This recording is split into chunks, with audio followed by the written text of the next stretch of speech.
the service is through family dedications, and it's a time for us to just celebrate with families who have had the birth of a son or a daughter, and it's just a great time for us as a family, as a church family also, to celebrate with these families.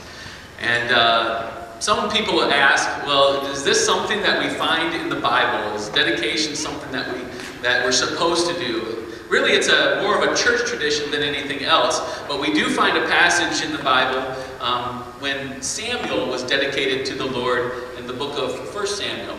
And it says this: "The man Elkanah and all his house went up to offer to the Lord the yearly sacrifice and to pay his vow.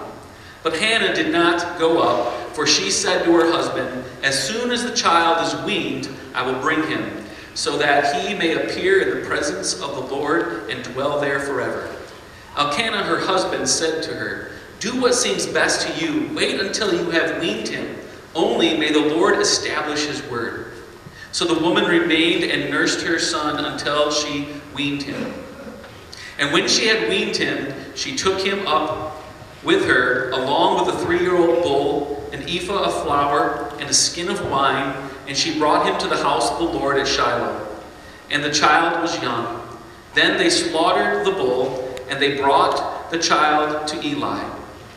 And she said, 'O my Lord, as you live, my Lord, I am the woman who was standing here in your presence, praying to the Lord. For this child I prayed, and the Lord has granted me my petition that I made to him.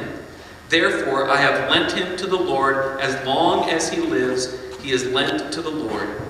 And he worshipped the Lord there." And Samuel became one of the great prophets in the Old Testament. And you can read about his life in the 1st and 2nd Samuel in the Old Testament.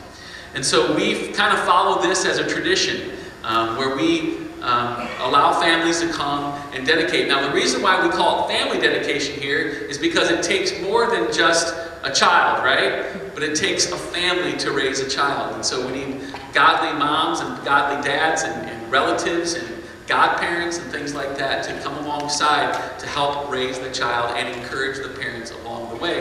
And that's also why, as a family here at Crosswinds, we want to encourage these families today as they embark on this great endeavor of raising a child, and it is a great endeavor.